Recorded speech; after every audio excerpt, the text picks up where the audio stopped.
Bismillahirrahmanirrahim. Alhamdulillahirabbil alamin wassalatu wassalamu ala asyrafil anbiya wal mursalin Sayyidina Maulana Muhammad wa ala alihi wa sahbihi ajma'in. Qala al-musannif al-imam al-habib al-allamah Ahmad bin Zain bin Alawi al-Habsyi rahimahullah wa nafa'ana bi ulumih. Wa muharramatul hajj lubsul makhid والتطيب والحلق والقلم ودهن شعر الرأس واللحية وكذا سائر شعر الوجه عند بعضهم والجماع ومقدماته والاستمناء وعقد النكاح من الزوج والزوجة وقتل صيد البر المأكول وقتل أشياء الحرم حتى للحلال ويحل أخذ نبات الحرم لحلف البهائم وفي بيع ذلك خلاف.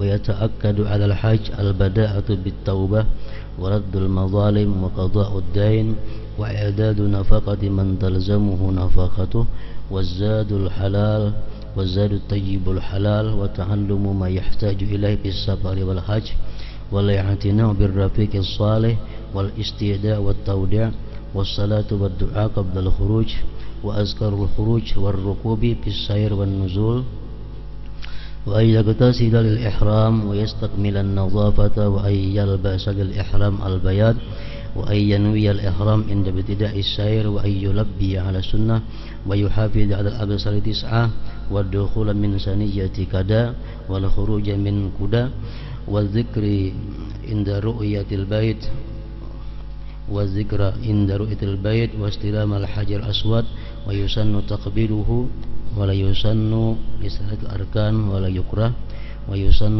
استلام ركن اليماني إلى آخر. Makna kalam al-allamah al-habib Ahmad bin Zain bin Alawi al-Habsyi rahimahullah wa nafa'ana bi ulumi. Kegiatan atau pekerjaan-pekerjaan yang diharamkan sewaktu haji, maksudnya sewaktu berihram.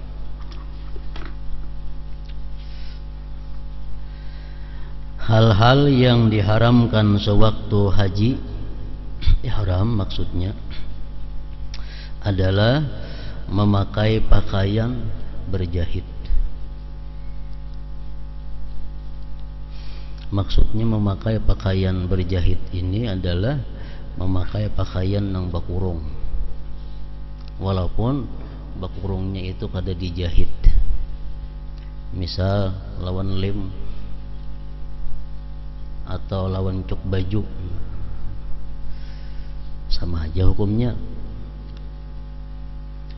Jadi orang berihram itu kada boleh memakai pakaian yang berjahit, maksudnya pakaian yang mengurung badan atau bagian daripada anggota badan. Kalau berjahitnya itu di pinggir kada jadi masalah. Misalnya kain ihram, kalau ujung-ujungnya dijahit supaya jangan berumut, nah itu ada apa-apa. Maksudnya kada boleh berjahitnya bakurung. Nah. Memakai minyak harum kada boleh juga orang berihram. Namun disunatkan bagi orang yang hendak berihram berminyak harum. Jadi berminyak harum dahulu. Awak diharumi, rambut diminyaki. Nah sesudah itu hanya berniat nawaitul hajja wa ahramtu bihi lillahi ta'ala. Nah, jadi mengharuminya itu nang kada boleh kalau sudah berniat ihram. Bercukur, memotong kuku, meminyaki rambut dan janggut. Menurut sebagian ulama, meminyaki seluruh rambut yang terdapat di wajah. Itu lain-lain bayar dandaannya atau fidyahnya. Bersetubuh di waktu ihram. Nah, bersetubuh di waktu ihram ini yang paling besar, paling berat dandaannya yaitu seekor unta. Seekor unta ditambah lagi meneruskan pekerjaan hajinya sampai selesai dan lagi diwajibkan dia mengqadha pada tahun belakang. Cuma bayar dam unta itu yang wajib hanya nang laki, bininya kada wajib membayar dam unta itu. Nah, mangqadha hajinya bininya wajib juga, cuma atas biaya nang laki. Dan berbagai kegiatan pendahuluannya berusaha mengeluarkan mani, akad nikah, ada boleh juga dalam ihram, membunuh hewan buruan darat yang bisa dimakan, memutung daratnya termasuk nang tarabang atau nang melata,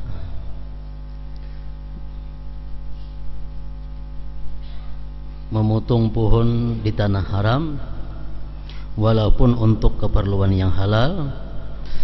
Adapun mengambil tumbuhan di tanah haram guna memberi makan hewan ternak diperbolehkan. Tetapi jika tumbuhan itu dijual, maka ada perbedaan pendapat di kalangan ulama.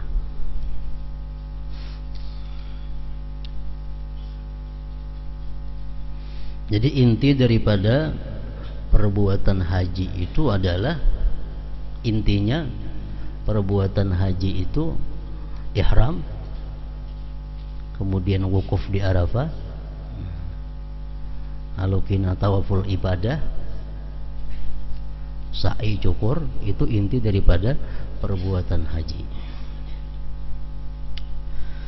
Orang yang hendak menunaikan ibadah haji harus memulai kegiatannya dengan bertobat. Jadi artinya sebelum naik haji, masih di kampung halaman, masih di rumah, itu yang pertama dilakukan adalah tobat.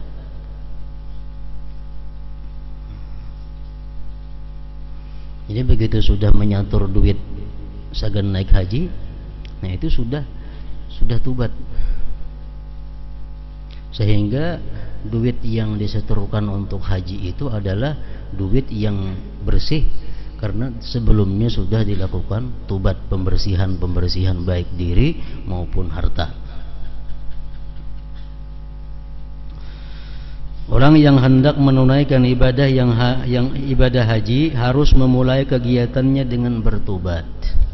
Jadi bukan dengan belajar manasik haji, kada. Manasik haji itu baru di pelajarannya. Yang pertama, begitu kita sudah hasrat hendak tahun ini misalnya atau tahun naik haji, nah mulai itu sudah memperbaiki diri, mulai itu sudah tobat. Kemudian mengembalikan barang-barang yang ia peroleh secara zalim.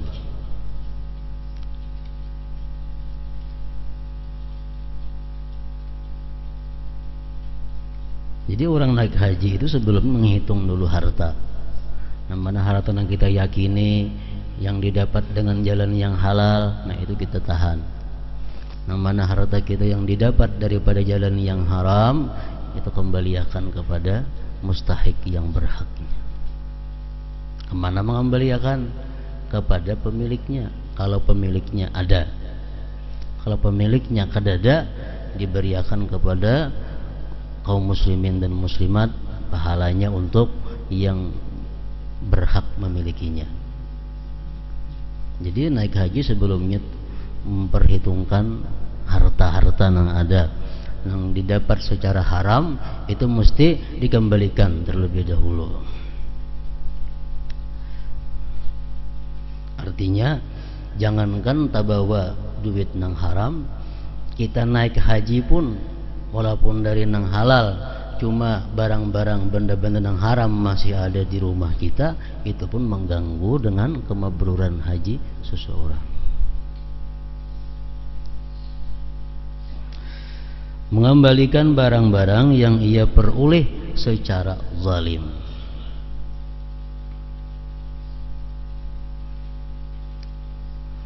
Karena menurut beberapa hadis, orang-orang yang membawa harta atau berbekal atau biaya naik haji dengan duit yang tidak halal, maka Allah tidak berkenan menjawab labbaik Allahumma labbaik yang kita selalu baca waktu ihram. Labbaik Allahumma labbaik la syarika laka labbaik innal hamda wan ni'mata laka wal mulk la syarika lak. Labbaik Allahumma labbaik artinya apa? Aku dekat dengan Engkau ya Allah, aku taat dengan Engkau kepada Engkau ya Allah. Labbaik Allahumma labbaik, aku dekat dengan Engkau, aku taat kepada Engkau. Tapi kalau kita membawa hal-hal bekal atau harta yang haram, Allah menjawab dengan jawaban la labbaik, tidak dekat dengan Engkau. La labbaik, tidak taat Engkau kepadaku. Itu jawaban Allah kepada orang yang naik haji tapi belum membiriskan hal-hal yang wajib dibiriskan sebelumnya. Menyelesaikan hutang, membiriskan hutang. Jadi terdahulu kewajiban membayar hutang daripada naik haji. Kalau hutang sudah lunas semuaan, ada tersisa untuk mampu haji, nah hanyar diwajibkan haji. Menyediakan ongkos yang wajib baginya mengongkosinya. Di rumah mungkin ada besi witan yang ditinggalkan yang masih diongkosi, atau ada anak yang diongkosi. Nah ini wajib disediakan dana selama kita bepergian. Berbekal dengan harta yang halal dan baik, menyediakan apa yang diperlukan, mempelajari apa yang ia perlukan dalam perjalanan dan saat menunaikan ibadah haji, mempelajari hukum-hukum agama yang diperlukan dalam perjalanan, kayak apa caranya mengkasar sembahyang, kayak apa caranya menjamak sembahyang, kayak apa jamak takdim jamak takhirnya. Nah, kayak apa cara bertayamum kalau ada banyunya, kayak apa caranya sembahyang di pesawat, kayak apa caranya sembahyang di dalam motor kalau sopirnya kada mau singgah. Nah, semua itu wajib dipelajari terlebih dahulu bagi orang yang hendak menunaikan ibadah haji. Mencari teman yang saleh, mengucapkan selamat tinggal kepada yang tinggal, maksudnya memohon doa kepada orang-orang yang tinggal di benua. Artinya doakan dalam perjalanan kami supaya selamat agama dunia, dapat haji mabrur. Nah itu maksudnya adalah mengucapkan selamat tinggal itu. Mengerjakan salat sunat dan membaca doa sebelum keluar rumah, membaca zikir ketika akan menaiki kendaraan dan turun dari kendaraan. Nah masalah sembahyang sunat sebelum keluar rumah ini sebenarnya bukan hanya orang yang hendak berhaji, orang yang hendak ke Banjarmasin pun disunatkan sembahyang 2 rakaat dulu sebelum meninggalkan rumah. Sunat mutlak.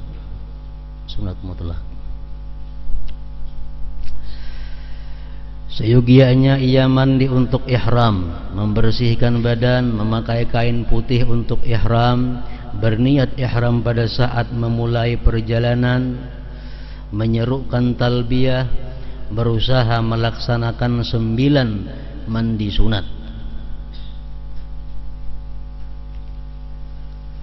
9 mandi sunat ini ada yang kita kadang-kala laksanakan. Pertama, 9 mandi sunat itu adalah mandi masuk kota Makkah. Karena masuk kota Makkah itu disunatkan mandi. Nah ini kita kesulitan karena kadang-kadang motor kada singgah di perbatasan sebelum Makkah. Padahal sunat masuk kota Makkah itu mandi. Yang kedua, mandi waktu wukuf di Arafah. Itu kawah aja tagawi. Yang ketiga, mandi waktu mabit di Muzdalifah. Ada kawajo ini hampir mandi di Muzdalifah itu. Yang keempat, mandi begitu hendak tawaf ifadah. Yang kelima, mandi hendak bercukur. Yang keenam, ketujuh, kedelapan, mandi waktu hendak melontar jamarat. Hari pertama, kedua, ketiga. Yang ke-9 mandi hendak tawaf wida. 9 mandi. Berusaha melaksanakan 9 mandi sunat. Memasuki kota Makkah liwat Saniyatu Qada, tungaran jalan, dan keluar liwat kuda, jalan ngaran jalan juga. Saniyatu Qada jalan, kalau kita ke Makkah jalan atas, keluarnya jalan bawah. Berzikir ketika menyaksikan Ka'bah, istilam Hajar Aswad. Istilam bahasa kitanya apa? Melambaikan tangan kepada Hajar Aswad. Dan disunatkan untuk menciumnya. Jadi kalau kita melambai lawan Hajar Aswad, tangan kita Bismillah, Allahu Akbar, disunatkan mencium tangan kita ini. Disunatkan untuk istilam rukun yamani, dan tidak disunatkan dan tidak makruh untuk istilam ketiga rukun lainnya. Hendaknya dia memulai dengan melaksanakan tawaf sunat dengan memenuhi syarat-syarat salat.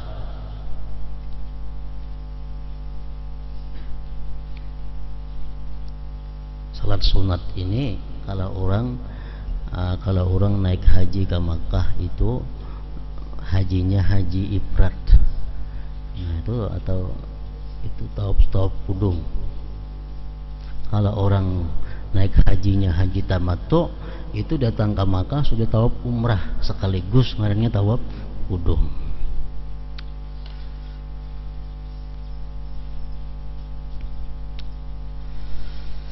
Dengan memenuhi syarat-syarat salat.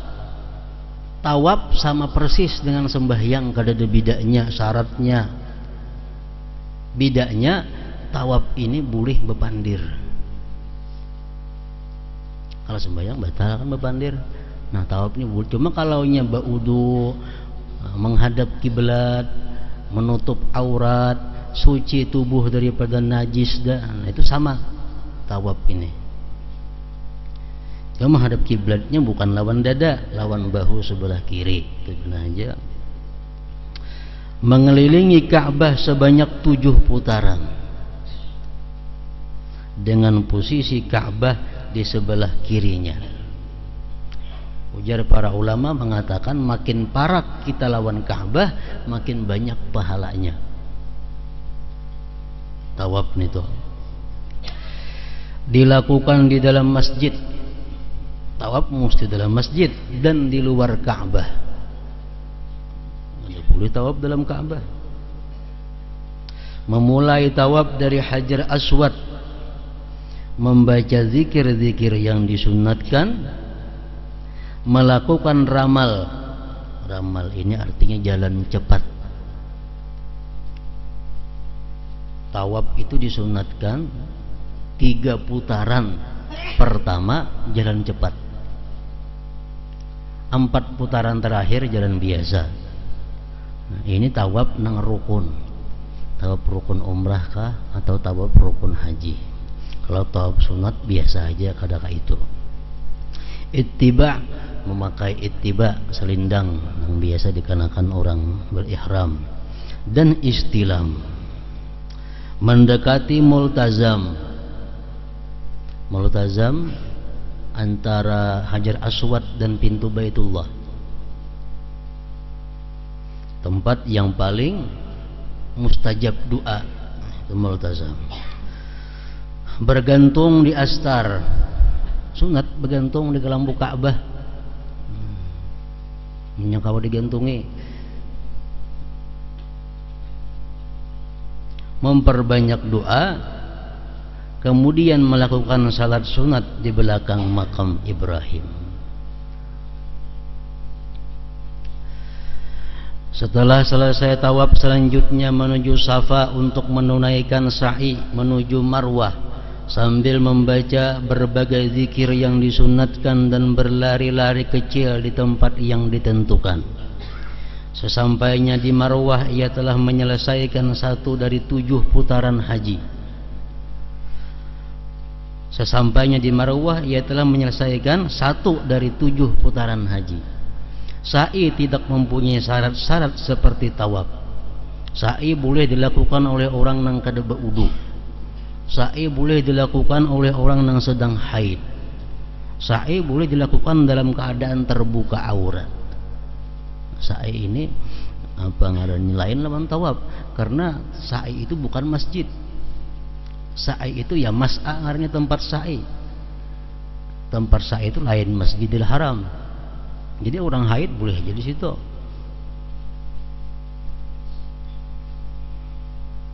Coba misalnya bini-bini sudah tuntung tawaf ifadah haid, nah maka sa'i belum, nah sa'i lah biar aja dalam keadaan haid, karena boleh aja orang haid itu sa'i.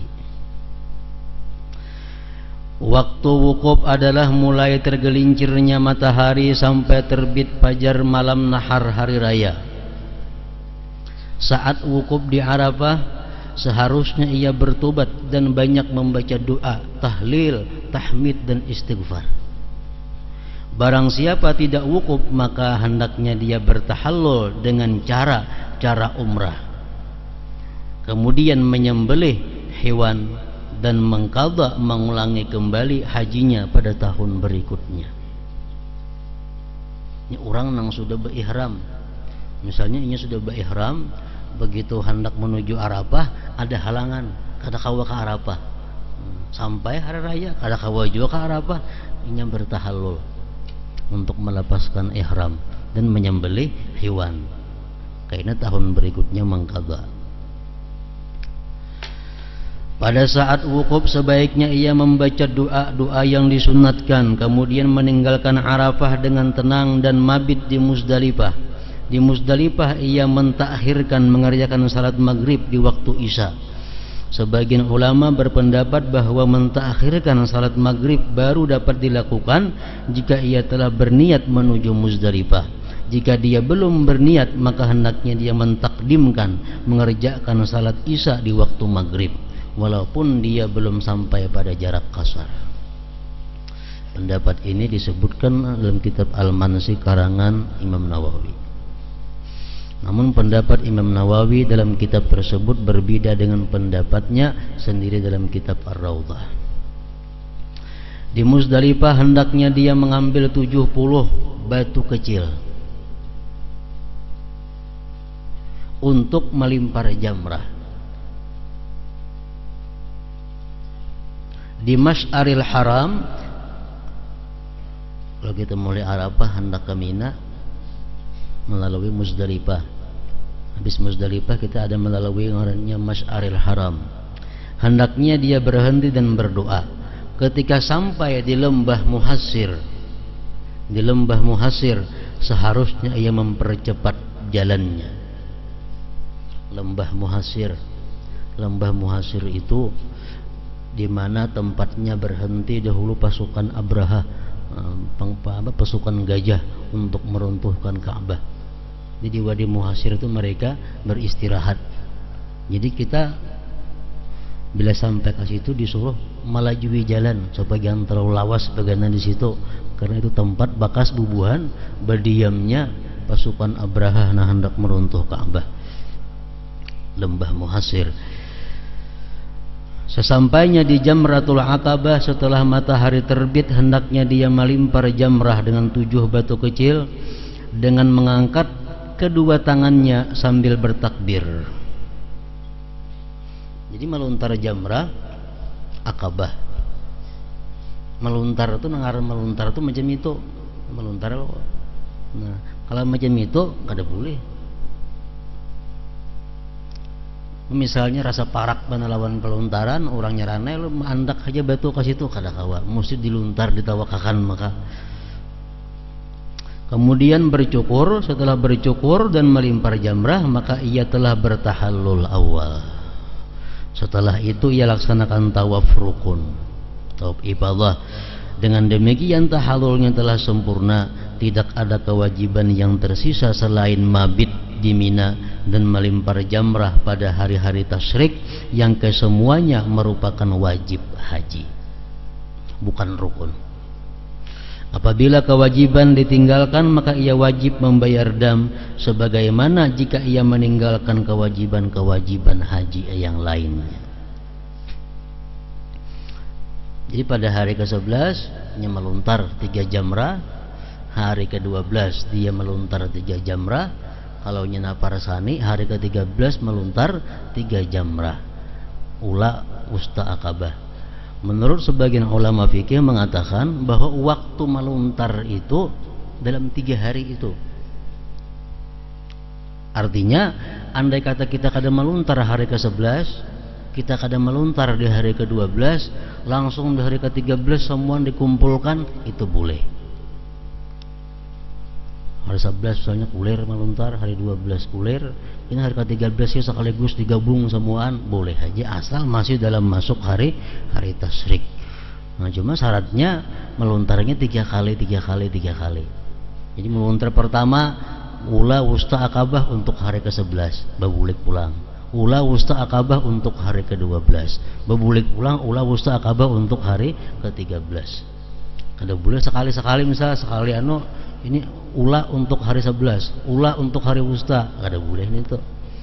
Tentukan sehari-sehari. Jika rukun haji telah sempurna dikerjakan, pakaian ihram telah dilepas, matahari tasyrik pertama telah tergelincir, hendaknya dia mandi dan melimpar jamratil ula, kemudian menghadap kiblat dan berdoa yang banyak. Setelah itu melimpar jamratul wusta dan kemudian jamratul aqabah. Setelah salat zuhur pada hari tasyrik yang kedua, hendaknya dia melontar jumrah lagi. Jika matahari belum terbenam, maka hendaknya ia melaksanakan nafar awal. Jika tidak, malam itu ia harus mabit di Mina dan keesokan harinya melimpar jamrah lagi, nafar sani ngarannya. Barang siapa tidak melimpar jamrah, maka ia wajib membayar dam dan bersedekah dengan daging. Setelah meninggalkan Mina, maka hendaknya ia singgah di Muhassab untuk menunaikan salat asar, maghrib dan isya. Muhassab tempat yang pernah disinggahi oleh Rasulullah sallallahu alaihi wasallam. Setelah selesai melaksanakan yang wajib, maka sayugianya ia memperbanyak umrah.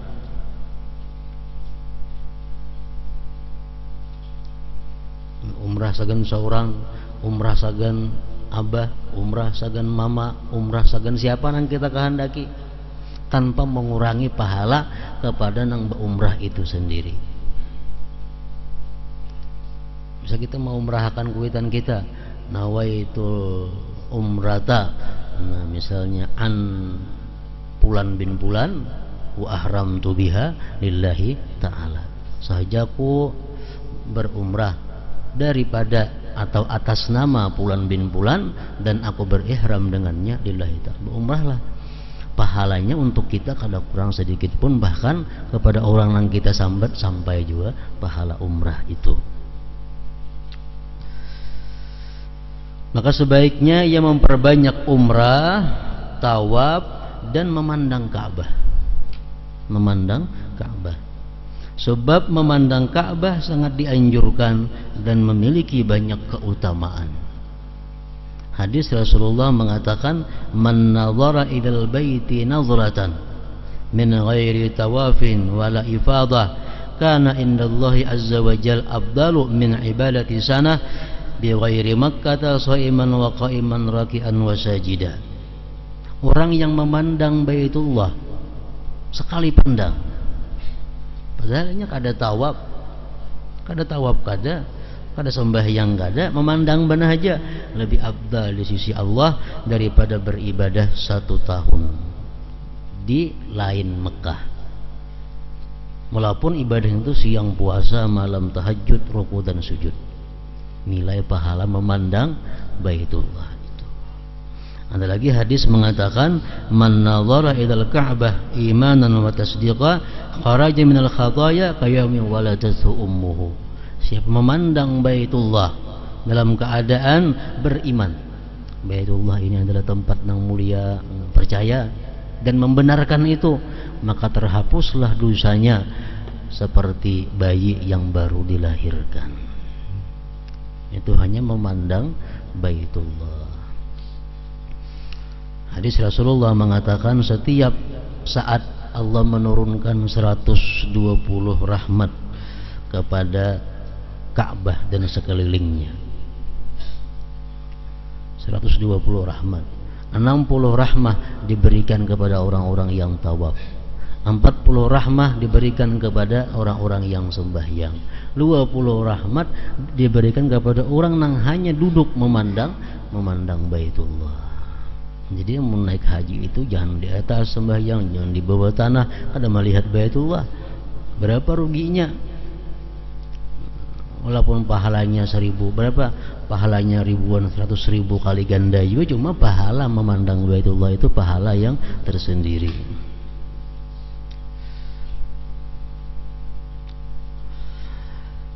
Hendaknya ia juga banyak meminum air Zam-Zam.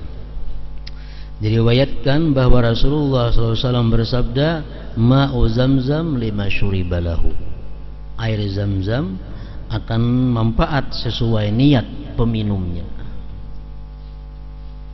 Hadis riwayat Ibnu Majah dan Malik.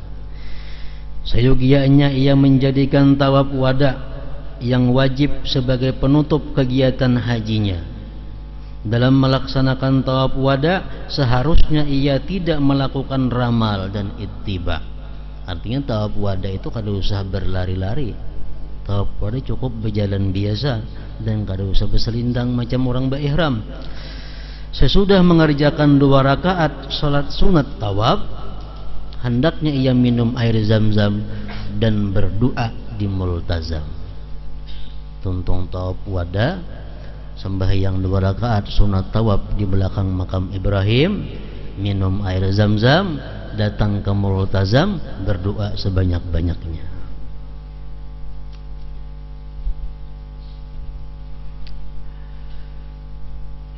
Hendaknya dia menziarahi Rasulullah sallallahu alaihi wasallam. Jadi tawaf wada itu dilakukan adalah sebagai akhir kegiatan orang yang berhaji. Artinya apa? Imba tawaf wada itu jangan lagi kena umrah pulang kada ada lagi. Imba tawaf wada jangan ke pasar-pasar ke situ kemari, jangan lagi karena sudah terakhir melaksanakan tawaf wada. Sudah tawaf wada, paling-paling kita ke gedung, makan, istirahat, menghadang kendaraan, itu aja.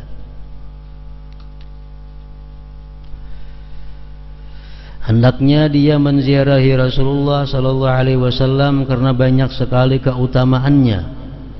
Ziarah ke kubur Rasul. Ujar Nabi kita, man zarani wajabat lahu syafaati. Orang yang ziarah kepadaku pasti dapat syafaatku.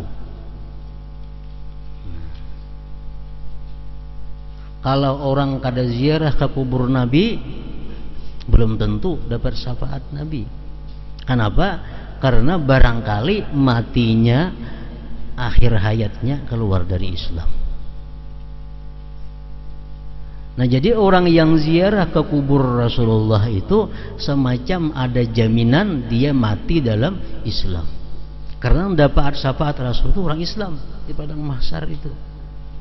Jadi kalau Rasulullah mengatakan siapa ziarah ke kuburku dia pasti dapat syafaatku, berarti orang ini pasti mati dalam Islam. Pasti mati dalam Islam.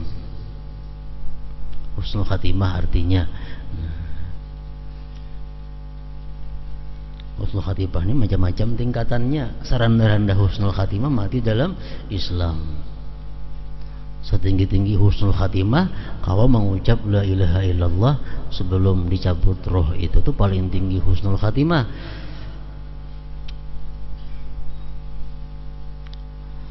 Selama perjalanan ziarah sepantasnya dia banyak bersalawat kepada Rasulullah sallallahu alaihi wasallam, dan ketika melihat kota kediaman beliau sallallahu alaihi wasallam Madinah, hendaknya dia memanjatkan doa dan memasuki kota itu dengan penuh kerendahan hati dan pengagungan.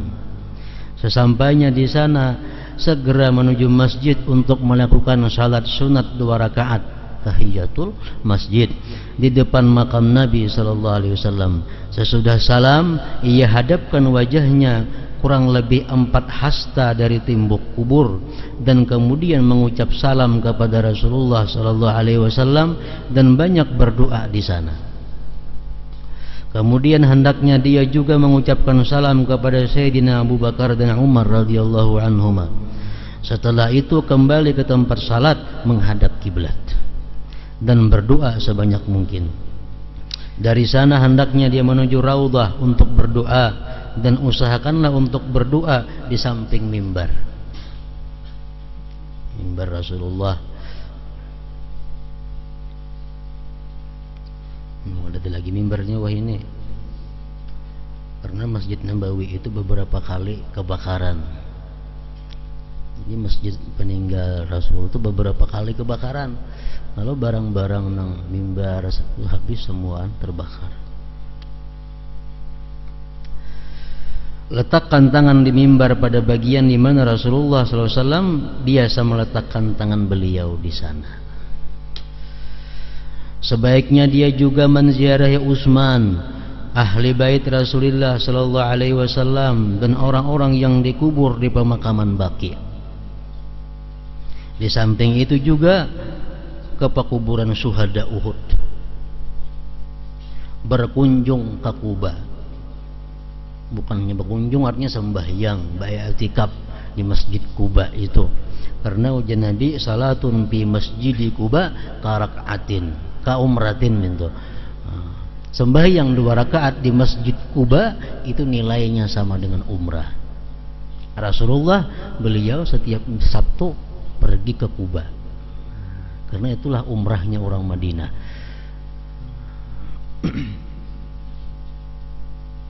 Sumur Aris. Sumur Aris itu ada juga di Madinah. Sumur Aris ini sumur yang bersejarah. Di situ Rasulullah sallallahu alaihi wasallam pernah duduk dan menghunjurkan batisnya ke dalam sumur Anis itu. Sumur Aris tadi. Rasulullah duduk dikubur di sumur itu, batis hidin bejuntai ke dalam sumur. Lalu datang Abu Bakar Siddiq. Abu Bakar datang duduk di samping Rasulullah. Kadalawa sampai itu Sayyidina Umar datang, Umar duduk di samping Abu Bakar. Kemudian Utsman datang, ada muat lagi. Halus saja sumurnya itu. Cuma Rasulullah, Umar, Abu Bakar dan Umar. Utsman datang, ada muat lagi. Pas Utsman duduk di lain.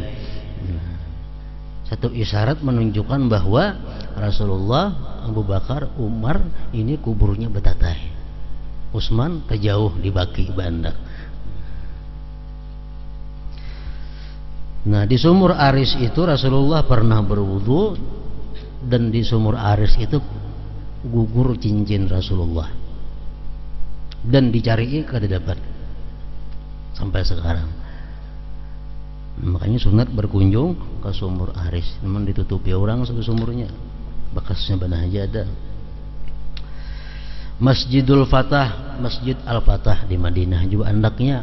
Ini tempat masjid di mana Rasulullah berdoa supaya dimenangkan oleh Allah menghadapi musuh-musuhnya, dan doanya dikabulkan oleh Allah. Masjid Al-Fatah di Madinah juga andaknya sunat kita ziarah ke tempat-tempat itu, dan seluruh tempat yang bersejarah sesuai dengan kemampuannya. Jika ada kesempatan, hendaknya dia berusaha untuk bermukim di Madinah untuk mendapatkan syafaat dan kesaksian Nabi Muhammad SAW kelak di hari kiamat, sebagaimana terdapat di dalam hadis. Jika tidak, maka hendaknya dia meninggalkan kota Madinah dengan penuh adab dan sopan santun, sebagaimana yang tertulis dalam kitab Ihya Ulumuddin dan lainnya. Orang yang melaksanakan ibadah haji harus meninggalkan kata-kata keji, terutama sekali dalam ihram, terutama sekali waktu kita berihram, baik ihram umrah atau ihram haji. Haji yang mabrur itu Di samping ongkosnya halal, syarat rukunnya digawi, dia bisa menghindari maksiat-maksiat pada waktu ihram, baik ihram umrahnya atau ihram hajinya. Kan biasa ihram umrah ini orang mulai Madinah, kita ke Madinah berdahulu misalnya, karena mulai Dzul Hulaifah atau Bir Ali berangkat menuju Makkah. Ini ihram umrah. Nah, dimutur sepanjangan ihram umrah nih sampai kena di Makkah, tawaf, sa'i, cukur, habis umrah sudah. Nah, waktu umrah itu dijaga jangan sampai melakukan hal-hal yang sifatnya maksiat kepada Allah, supaya umrah itu mabrurah. Orang yang melaksanakan ibadah haji harus meninggalkan kata-kata keji, perbuatan fasik,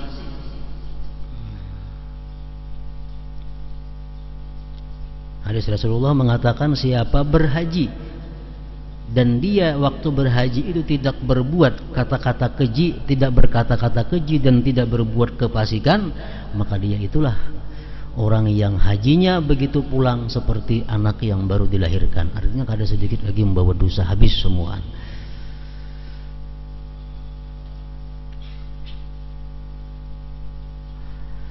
Perbuatan fasik dan perdebatan, baik bahwa laki bini, baik bahwa lawan ketua regu, baik bahwa lawan ketua rumbungan, baik bahwa lawan perawat, dokter, jangan sampai terjadi pada waktu haji ihram. Itu khususnya terutama waktu ihram.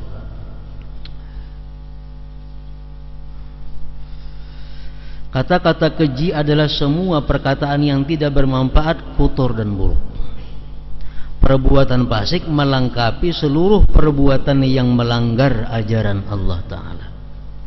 Perdebatan yang dimaksud adalah perdebatan yang berlebihan dan menimbulkan permusuhan serta bertentangan dengan tata kerama dan budi pekerti. Di samping itu hendaknya ia juga berpenampilan lelah. Waktu berihram itu berpenampilan lelah, kusut, berdebu dan tidak sombong, sebagaimana digambarkan dalam hadis Allah mewahyukan tsummal yaqdu tafathahum, kemudian mereka menghilangkan kotoran yang ada pada badan mereka, maksudnya selesai dia berihram itu, yakni kekusutan rambut dan kelusuhan pakaian mereka. Cara menghilangkannya adalah dengan bercukur dan lain-lain. Hendaknya ia tidak berpakaian berpenampilan mewah dan menyolok. Kemudian bersikap baik kepada khadam, pembantu, dan hewan tunggangannya, bahari unta. Juga melaksanakan sunat dengan menyembelih hewan yang baik. Itu di Jabal Qurban situ. Sebab sebagaimana diriwayatkan setiap bulu dan setiap titisan darah hewan yang ia sembelih akan dicatat sebagai kebaikan. Di samping itu seharusnya ia juga mengucapkan talbiyah dengan suara keras. Imam Ghazali dalam kitab Ihya menyebutkan tentang seorang aulia Allah yang bernama Ali ibn al-Muwaffaq. Satu contoh bahwa beliau itu naik haji pada malam ke-9, beliau guring di Mina. Zaman dahulu naik haji itu zaman Rasulullah itu mulai Makkah tuh ke Mina dahulu, Mina ke Arafah, kayaknya ke Arafah ke Mina pulang berbulik. Ada wahnya putung kumpas mulai Makkah langsung ke Arafah. Nah, jadi Ali ibn al-Muwaffaq ini disebutkan beliau guring di Mina malam ke-9, bermimpi melihat dua orang malaikat yang turun dari langit. Lalu malaikat yang satu bertanya kepada malaikat yang satunya, "Ikam tahulah berapa jumlah orang yang naik haji tahun ini?" Ya, malaikat yang saya udah tahu. Lalu ujarnya, jumlah orang yang naik haji tahun ini adalah 600.000 orang. Dan ikam tahukah berapa yang mabrur daripada yang 600 itu? Yang saya bilang tadi kan tahu juga. Yang mabrur dari yang 600.000 itu cuma hanya 6 orang. Itu zaman dahulu. Zaman wah ini kira-kira ya kakak itu bang juga.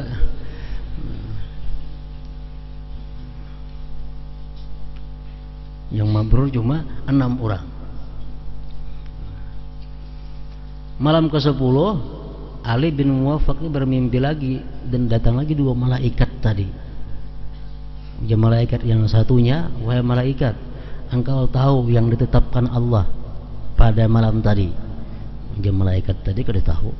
Allah telah menetapkan bahwa satu orang yang mabrur itu bisa memberi syafaat 100.000 nang kada mabrur. Jadi mabrur juga nang 100.000 nya itu. Jadi saya kong nang mabrur itu bisa memberi syafaat kepada 100.000 nang kada mabrurnya.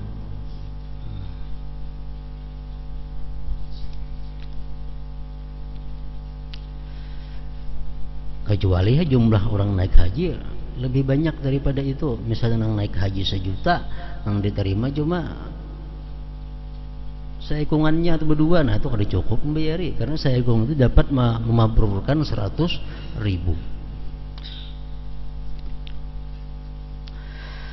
Ketahuilah perjalanan haji adalah ibarat perjalanan menuju akhirat. Perpisahan saat berangkat seperti perpisahan saat maut tiba. Meninggalkan tanah air ketika berangkat ibarat meninggalkan dunia. Biasa orang naik haji dibacakan Yasin kalau itu artinya apa? Orang yang naik haji ini seperti orang dalam keadaan sakaratul maut. Ini hendak mati. Begitu dia turun ke rumah berarti sudah mati ngarannya. Perpisahan saat berangkat seperti perpisahan saat maut tiba. Meninggalkan tanah air ketika berangkat ibarat meninggalkan dunia. Mengendarai unta, dahulu unta ibarat diusung dengan keranda jenazah. Wah ini ambulan kesamaannya. Jadi kita masuk bis anggap masuk ambulan. Kita mayat diantar orang ke pemakaman. Pakaian ihram ibarat kain kapan. Kampung-kampung yang dilewati ibarat perhentian menuju kiamat. Para perampok yang menghadang perjalanan, orang bahar itu banyak perampok-perampok, pembigal-pembigal. Ini berunta, entah jalan itu ada perampok-perampok. Ibarat malaikat munkar dan nakir. Binatang-binatang buas padang pasir, ibarat kalajengking kubur. Sendiri dalam perjalanan ibarat kesunyian kubur. Talbiyah labbaik itu ibarat jawaban atas seruan untuk bangkit. Berkumpul di padang Arafah itu ibaratnya apa? Ibarat kita berkumpul di padang mahsyar. Bulang balik kita Safa dan Marwah itu ibarat kita maitihi timbangan amal antara buruk dan baik. Mana yang tabarat? Safa diumpamakan timbangan kebajikan, Marwah diumpamakan timbangan kejahatan. Nah, kita bulang-bulik mengontrol sampai kan sudah pun kita belum kan ditimbang nih. Begitulah setiap kegiatan haji menggambarkan kejadian-kejadian yang akan dialami. Wa may yatadzakkaru illa man yunib, dan tidaklah yang mendapat pelajaran melainkan orang-orang yang kembali kepada Allah Subhanahu wa taala. Habis sudah haji. Imbah haji hanya maut mati pulang.